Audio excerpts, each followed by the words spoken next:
जय श्रीमन नारायण मित्रों, आज हम आपको बताएंगे एकादशी का जो व्रत होता है उसका उद्यापन कब और कैसे करना चाहिए। क्या एकादशी का उद्यापन करना आवश्यक है अथवा ये नहीं करना चाहिए या फिर करना चाहिए। आज हम इस बात पर चर्चा करेंगे। एकादशी का जो उद्यापन होता है वो करना चाहिए। अब एकादशी का उद्यापन किस प्रकार करना चाहिए हम आपको आज बताएंगे। एक साल में 24 एकादशी आती हैं। जैसे मान लीजिए एक आती है कृष्ण पक्ष की और एक आती है शुक्ल पक्ष की, तो महीने में 2 एकादशी आ जाती हैं। इस प्रकार से 12 महीने में 24 एकादशी होती हैं। यदि अधिक मास होता है 3 साल में एक बार अधिक मास भी आता है। यदि अधिक मास होता है तो जिसको हम मल मास बोलते हैं और अधिक मास बोलते हैं, तो 26 एकादशी हो जाती हैं। 2 एकादशी अधिक मास की हो जाती हैं, तो सब मिला के 26 एकादशी होती हैं। तो जिस साल आप उद्यापन करें उस वर्ष यह जोड़ लें। अधिक मास की 2 एकादशी हैं तो आप 26 एक साल की 26 एकादशी जोड़ेंगे, और यदि अधिक मास नहीं है तो एक साल की 24 एकादशी आप जोड़ेंगे। एक साल में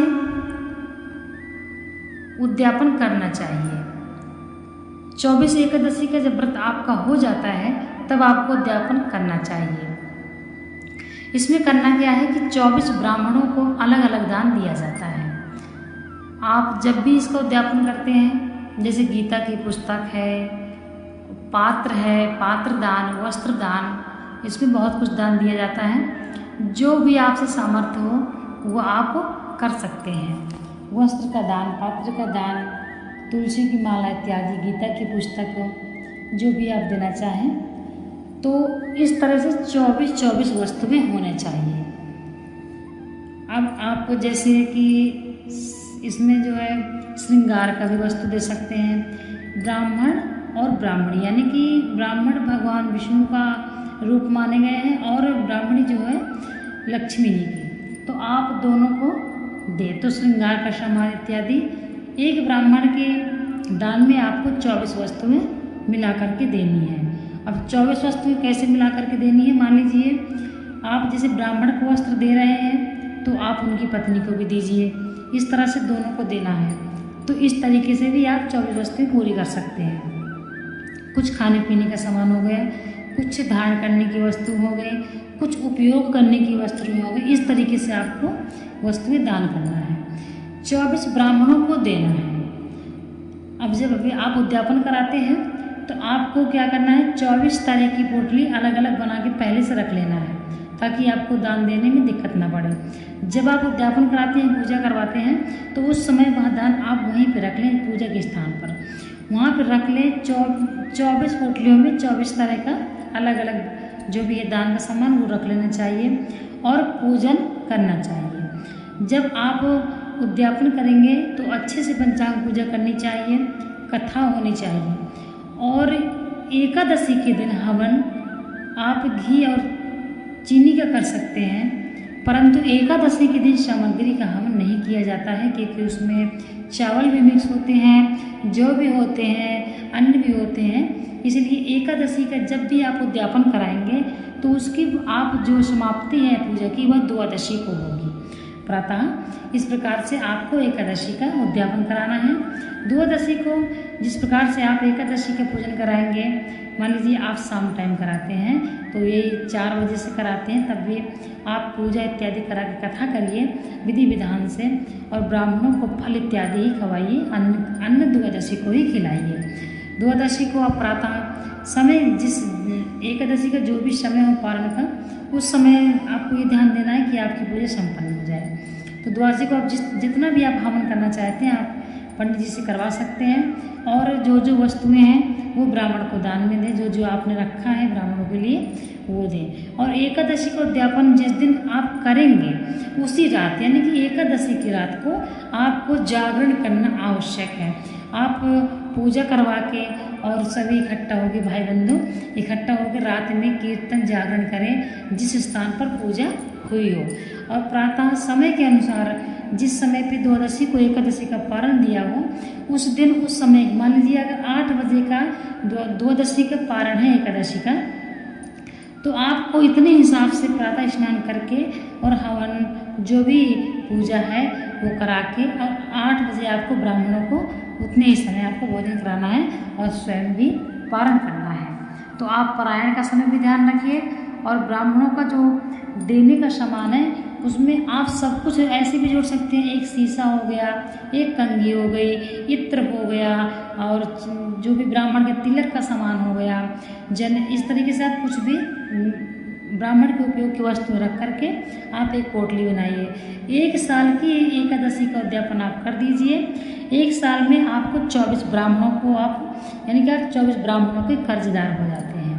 कहते हैं यदि एकादशी का उद्यापन, जैसे मान लीजिए हमारे माता पिता हैं या अथवा और कोई है, एकादशी को उद्यापन यदि करते करते व्यक्ति की मृत्यु हो जाती है तो जो इसका बोझ बच्चों पे आ जाता है। इसलिए एकादशी का फल भी कहते हैं उस व्यक्ति को संपूर्ण फल नहीं प्राप्त होता है। इसलिए समय का किसी का कुछ पता नहीं है, ना किसी के आने जाने का कुछ पता नहीं है।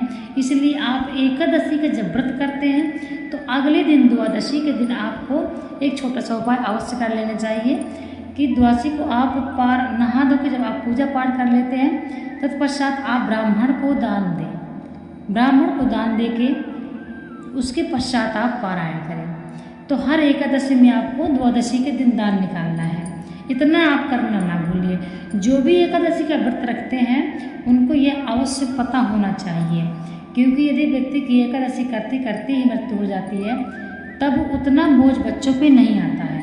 कहते हैं बच्चों पे भार बन जाता है।